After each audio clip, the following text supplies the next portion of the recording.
Good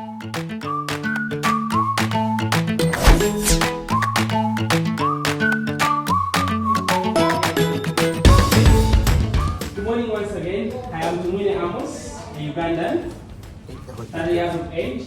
I've been in Starbucks so far for 8 months. Proudly 8 months in Starbucks. A proud father and a very proud man. Okay, now, back where I come from, during the times of slave trade, we had different cash crops that were being grown in Uganda, and mainly we had cotton and coffee.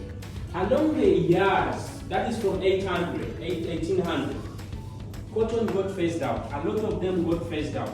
But as I speak today, the main cash crop of my country is coffee, which means coffee can persist. Coffee can wither situations. You can have coffee today, you can have coffee a million years to come. But it is all incumbent upon us. Now, every society has got a tradition, a culture, and a norm. In Starbucks, we have a very important culture called coffee tasting. Now, I'm going to take you through coffee tasting with my heart at the center of it. Coffee tasting, what I'm going to do for you, I'm going to brew for you the perfect cup of coffee using a device called a French press. Why did I choose a French press, and what is a French press?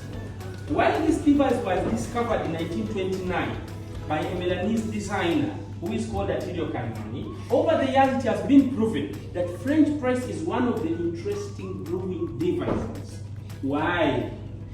First of all, it gives you a coffee in its richness of flavors and tastes, and oils actually, unlike the paper filters. Away from that, this device is well insulated, as you can see, with its plunger, with its lid, its beaker, its handle, so very easy to use. Now, why did I choose Ethiopia? This device has got similarities with the Jebena we see over here in Ethiopia. Now, because I'm going to do a coffee testing for you, I want you to get an Ethiopian experience, I chose to use this device. Why again Ethiopia? Coffee originated from Ethiopia in over 800 AD. I think that is Anno Domino. Now, in those times back then, they had the real feeling, the real taste of coffee. That's what I want to bring here today. Now, for me to take you to Ethiopia, I had to carry a very important document. This is my passport to Ethiopia. If I don't have this, authorities may not let me into the airport of Ethiopia. So, this is very important for me to take you to Ethiopia. Are you ready to go to Ethiopia? Yes. For me to take you successfully to Ethiopia, I had to follow some important fundamentals. And I've learned this from Starbucks, by the way. First of all, I followed what we call the proportion. What is the proportion? It is a ratio of coffee to water. While you're brewing, in Starbucks, you're following the ratio of 10 grams per every 180 ml of water. If you do this, if your water is too much, of course we shall have an end extraction. If it is very less, an over extraction. Now we need a rightful proportion to brew the cup of coffee. Also, I follow the grind. If you have a very, very coarse grind, your coffee is going to be underdeveloped and with dilute flavors. You will not enjoy the cup of coffee. If it's very, very fine, it's going to be very sharp and bitter. Now I use ditching number 9 on our grinder, ditching machine, so it's a perfect grind for a French press. Alright, now, since our coffee is ready, I am going to serve you the cup of coffee.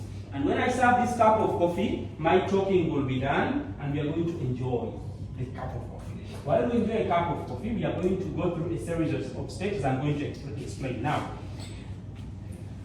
Another fundamental that I followed now, I expected 3 judges. I carried this sparkling water for you. Alright, so you need to a little bit refresh your mouth because you've had a lot of coffee since morning. So you can enjoy the Ethiopia much better. Now, also I followed what we call water. Water is a fundamental. In Starbucks, we use a polygon water filtration system. This helps us to get rid of undesirable chemicals inside our coffee because this cup of coffee over there is 98% water. So if you use water which is not filtered, that is a big problem. Your guests may get stomach issues, allergy issues because of undesirable chemicals. And lastly, I followed freshness. Starbucks, so as to monitor the freshness, this packet was designed. In 1989, we designed what we call a one-way valve or a flavor lock. This flavor lock protects the coffee from oxidation by not letting in oxygen. Only gases can move out, but nothing is coming in. What else did we do? We came up with a packet. I wasn't there, but I'm part of Starbucks, so I own it. We came up with an opaque package to protect this coffee from light. Also, we came up with a waterproof package to protect it from moisture, and I make sure there is no contact of this coffee with heat. Now this is fresh coffee with an expiry. I've just put it in the morning. All right. Are we excited to enjoy the Ethiopian experience? Yes. Hold your cup of coffee. Now, what do we do at this point? We find out the characteristics of coffee. This is key to any barista to find out what are the characteristics in a coffee. If you cannot tell them, you have a problem with the customer. Characteristic number one that customers always ask us is about the aroma of the coffee. How does a barista find out the aroma of the coffee? By smelling the coffee. We are going to cup our hands over this beautiful cup of coffee. Inhale it. You can close your eyes and feel it. Whatever you smell, there is no wrong answer. Let me know. As the pilot, I will know if we are successfully heading to Ethiopia or we are heading to Indonesia. Alright? So, smell your coffee.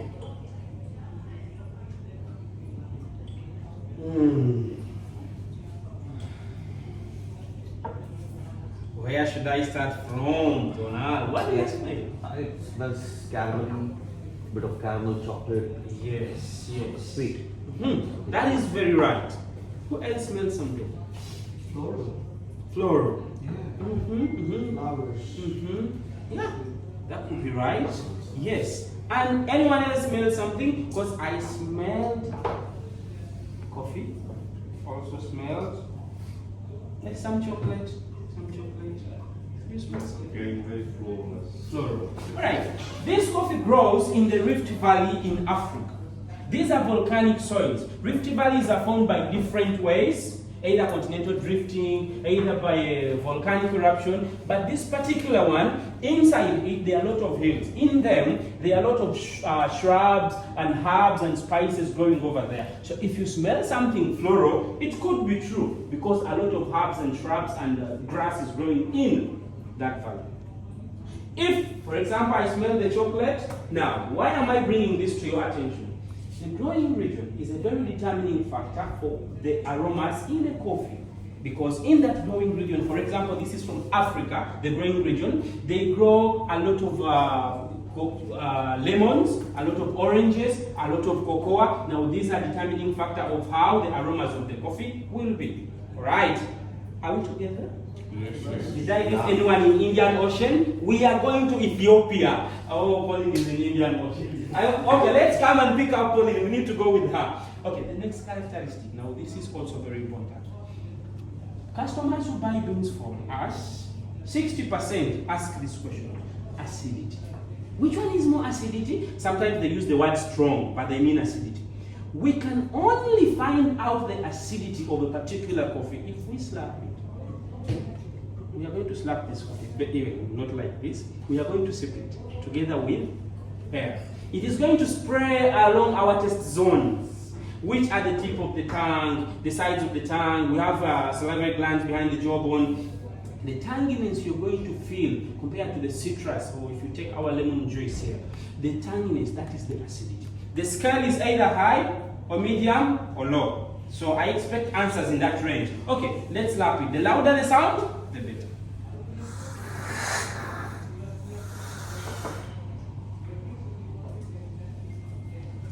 Did someone feel anything? Either on the sides, on the tip, or in the jawbone. We can do it one more time. Slap it. Or if you need more sparkling water, over here, please. Because this coffee could be. What did you feel? Medium. Medium acidity. I felt high. My saliva. Okay, that is the correct answer, and this answer will be correct. Why did you feel this one? Oh, very bright. Very bright. Okay. If we got an answer of medium and high, then we are on the right track. This is a perfect cup of coffee. Because we expect medium to high. Alright? Why? The best determining factor of the acidity of the coffee is the processing method. Now, either a coffee is washed, that means it was soaked for 18 to 36 hours in a cemented tank, fermentation goes on, it involves high acidity. Either it is semi-washed, in that case only soaked for 1 to 2 hours, or it is naturally processed. Now, this is a washed coffee.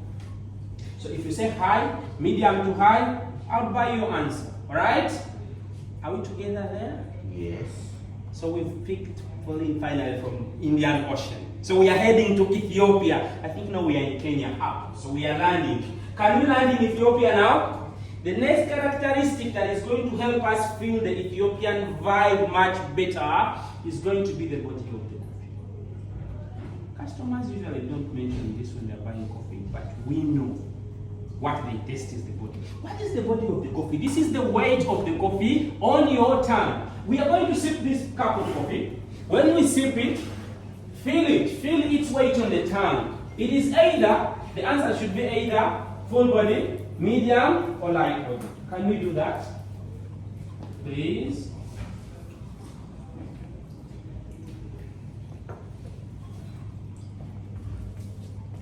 Do you have any answers in that range? Either light or full or medium? Medium. Medium. It's a full body.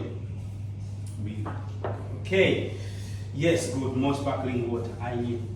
Because too much coffee since morning. So, for the body of the coffee, the roasting profile is a very determining factor. Our learning links mention that roasting timing is between 12 minutes to 15 minutes. Now, this is according to the master roaster, what is in his mind, what the outcome he wants to get. But within this timing, your coffee will either be dark roast, or medium roast, or a light roast. Alright? Now, for a dark roasted coffee, it's going to have a full body. For the medium, it's going to have a medium body. Now, since this is a mediumly roasted coffee, its body, we expect a medium roast. Okay, now, another interesting character of the coffee, they are the flavors of the coffee. How are we going to find out the flavors of the coffee? Because customers always ask us, I want something chocolatey, I want something, all right. Oh, and one for me. See, all right. So, we do food pairing to help us enhance the flavors in this coffee. What do? You hold your cup of coffee, just sip it once. So since it has chocolate flavors, let's compare with this chocolate brownies. Bite it once, and then sip one more time. By doing this, you are comparing the flavors, and you enhance it. Alright? Okay. I'll hold this back and tell you something.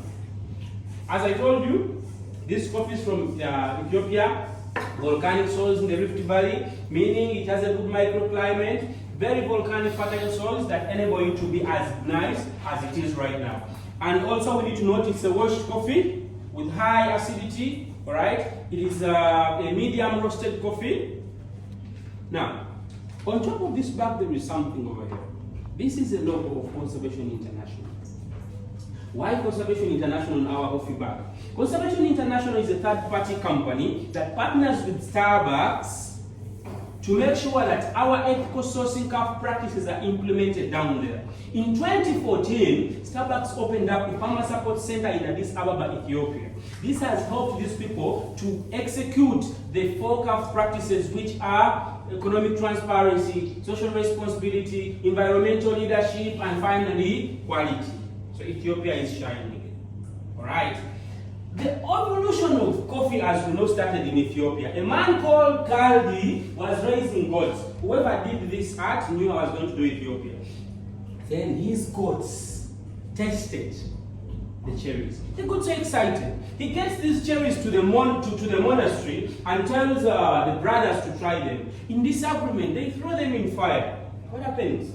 A very good aroma comes out of the fire. They rush to pick them now. When they picked them, they grinded them and consumed a cup of coffee. Now, on my planet Earth, this is the first time a cup of coffee was consumed. I don't know about Jupiter, Mars, any other agreements and other planets. Maybe they had coffee, but on my planet, 880, coffee became very popular in Ethiopia.